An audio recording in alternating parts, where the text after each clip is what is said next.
हनुमते नमः।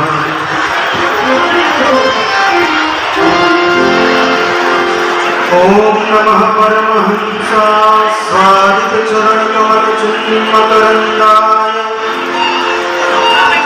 भक्तजन मानस निवासाय श्री रामचंद्राय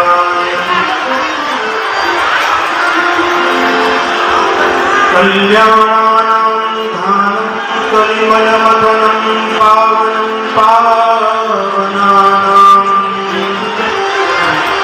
पाथेयं यन्मोक्षोः सपदि परपदप्राप्तये प्रस्थितस्य विश्रामस्थानमेकं कविवरवचसां जीवनं सज्जनानां बीजं धर्मद्रुमस्य प्रभवतु भवतां भूतये राम नाम।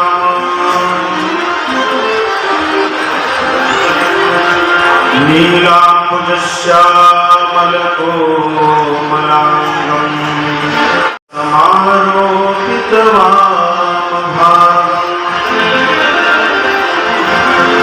पाणौ महासायकचारुचापं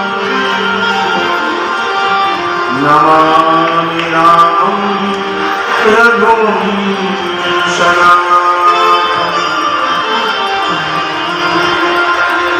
मनोजवं मारुततुल्यवेगं जितेन्द्र। आइए आज के मंगलमय सत्र में आज तो अच्छा आप सबकी सही बताई तो जोड़ बताए बोला सही बताए कि झूठ बताए? सही बताएं तो मेरा मन बहुत भावुक हो रहा है क्योंकि 4 दिनों तक आपके साथ थे और आज हनुमत कथा का विश्राम करना पड़ेगा। इतने दिनों तक आप सबसे इतना प्रेम, इतना स्नेह, इतना दुलार मिला,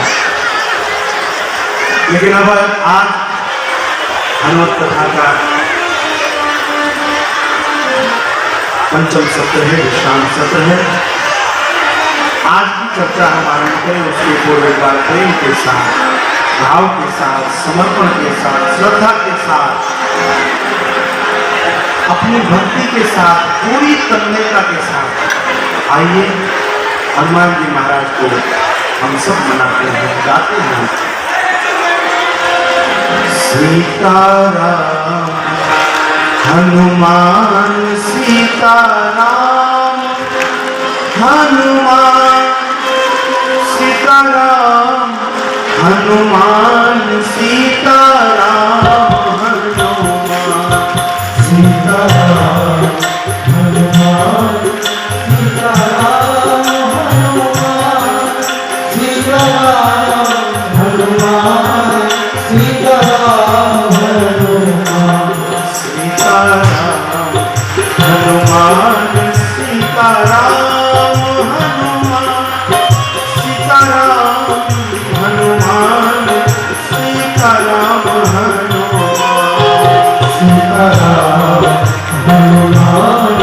सीताराम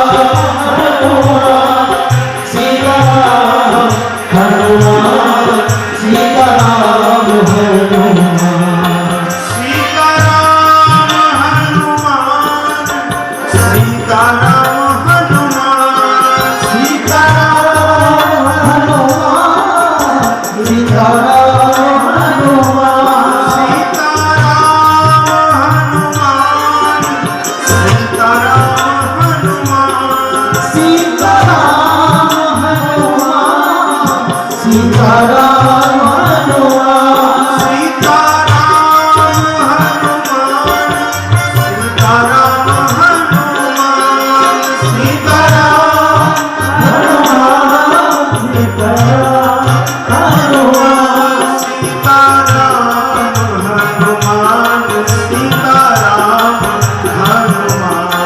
सीताराम हनुमान सीताराम हनुमान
ये कोई कथा नहीं है,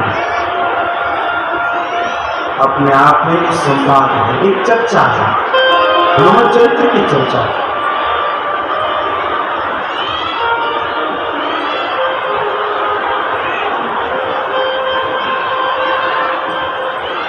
अभी आज ही पूज्य महाराज जी से चर्चा हो,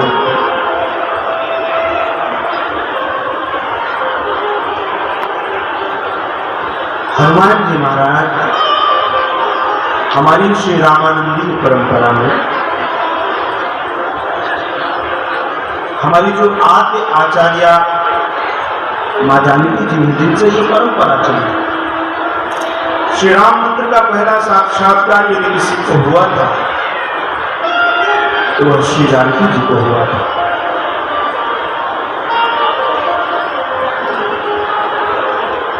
और जानकी जी ने सबसे पहले यदि राम मंत्र की दीक्षा किसी को दी थी तो वह कोई और नहीं, केवल और केवल अनंत बलवंत स्वर्ण शैलाभदेव श्री हनुमान जी महाराज थे।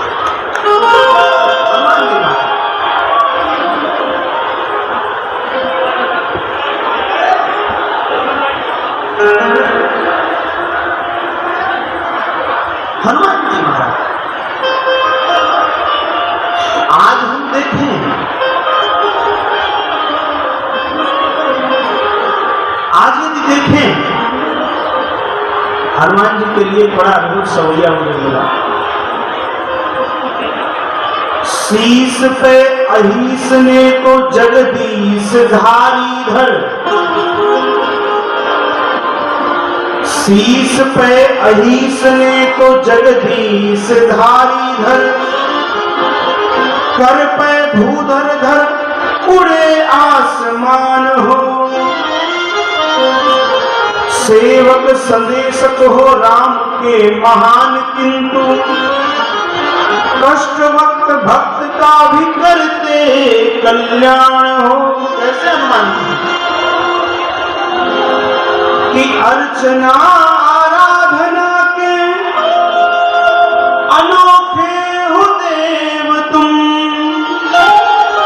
सब जाति मानती है ऐसे दयावान हो, घर घर पूजते हैं चित्र और चरित्र दो, कोई ग्राम नहीं है जहां न हनुमान हो।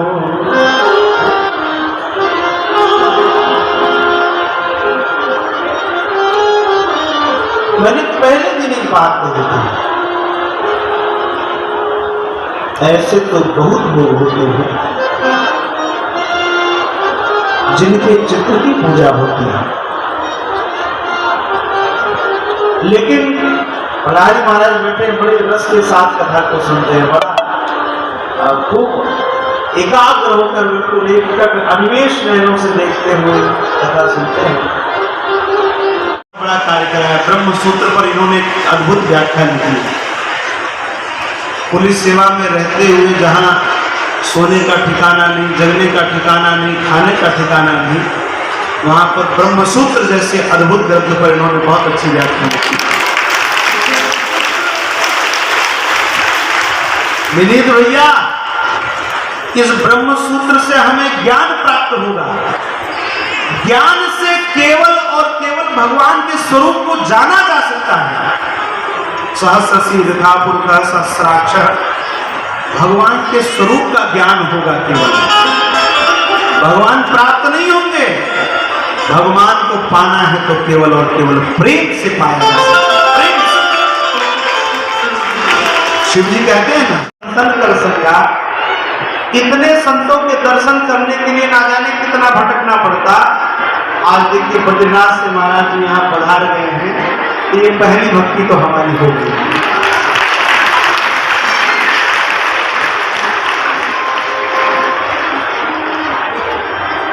जब बसंत आता है तो प्रकृति मुस्कुराती है, लेकिन जब संत आता है तो हमारी संस्कृति मुस्कुराती है।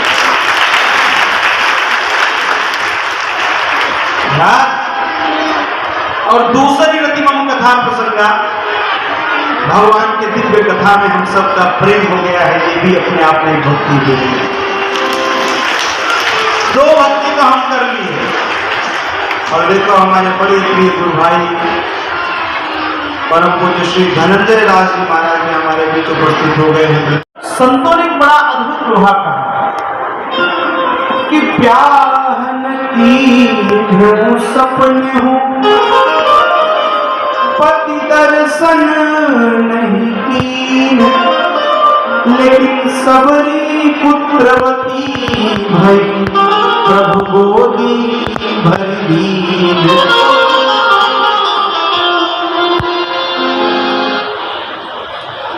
जय सिया राम, जय सिया राम, जय सिया राम, जय सिया राम, जय सिया राम, जय सिया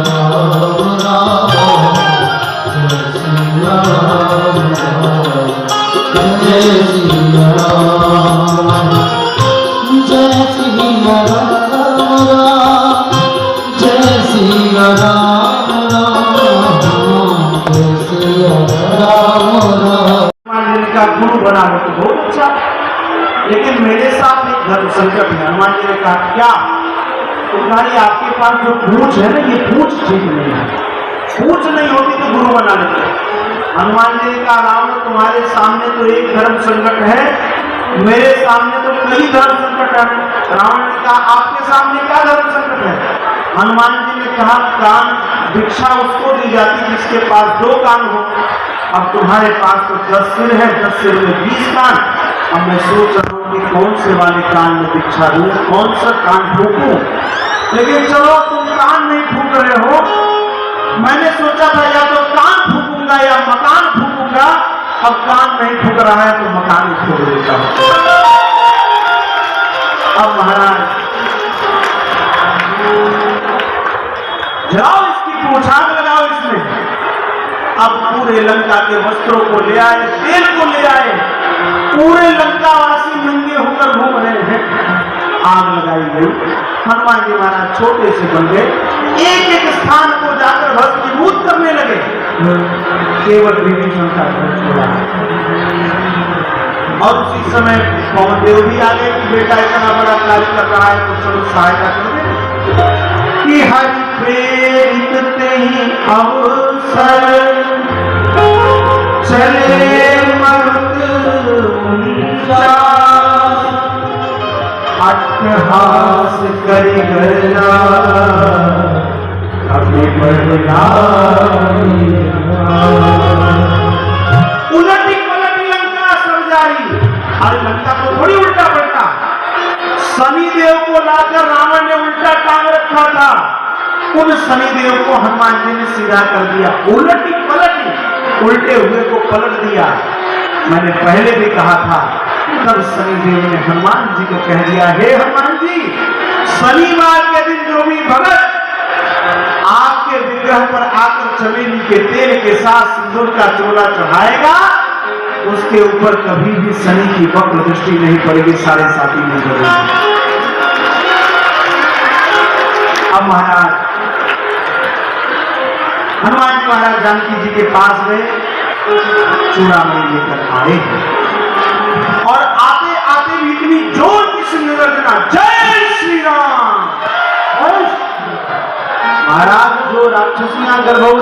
गर्भस्खलन हो गया, ऐसी गर्जना।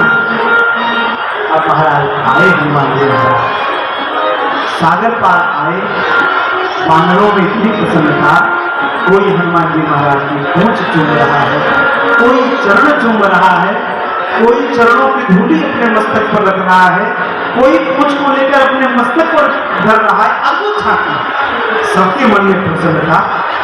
हनुमान जी महाराज राम जी के पास पहुंचे। राम जी ने पूछा लंका कैसे जीवी? हनुमान जी ने कहा महाराज पहले तो मैंने बाग उजाड़ करके लंका जलाई, लंका जला करके सागर पार किया, सागर पार करके सीता जी को देखा, सीता जी से चूड़ामणि लेकर आपके चरणों में आ गया। राम जी ने कहा हनुमान जी लगता है आप थक गए हैं, इसलिए आपको क्रम का बोध नहीं हो रहा है। राम जी ने कहा पहले आपने सागर पार किया होगा, फिर अशोक वाटिका का जानकी जी का दर्शन हुआ होगा, दर्शन के बाद तब आपने फल खाए होंगे, वाटिका उजाड़ी होगी, तब लंका में आग लगानी होगी। हनुमान जी ने कहा प्रभु सब आपने किया है इसलिए आपको पता है। अरे हनुमान जी आपने लंका में आग नहीं लगाई तो लगाया किसने? और हनुमान जी महाराज ने कह दिया प्रभु लंका जलाई ब्राह्मणों के श्राप में, लंका जलाई सीता जी के संताप में,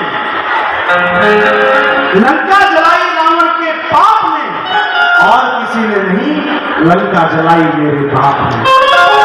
राम जी ने जलाई लंका, हमें कहेगा हनुमान।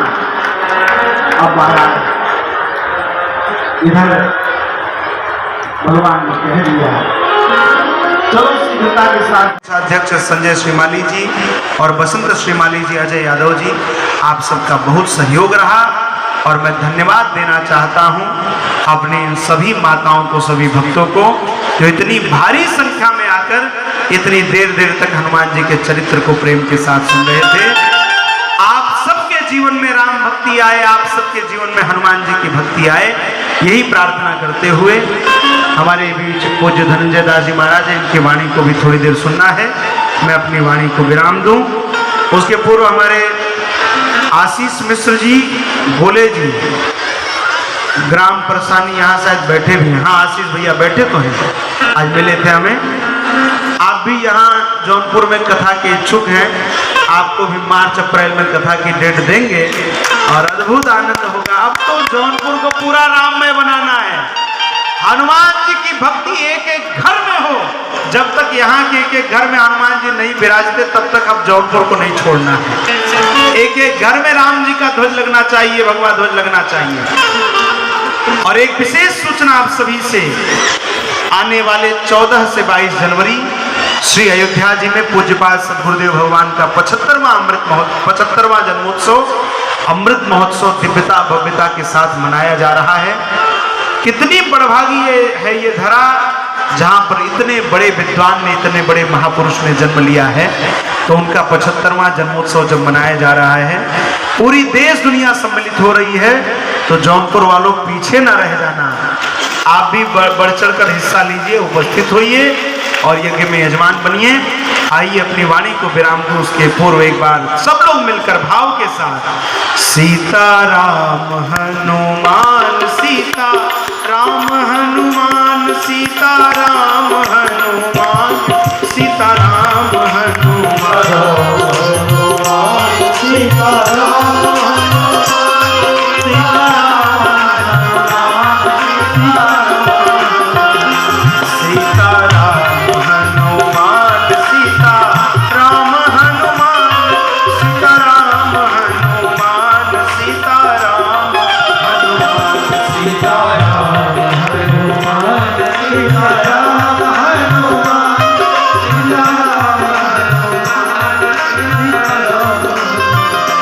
सीता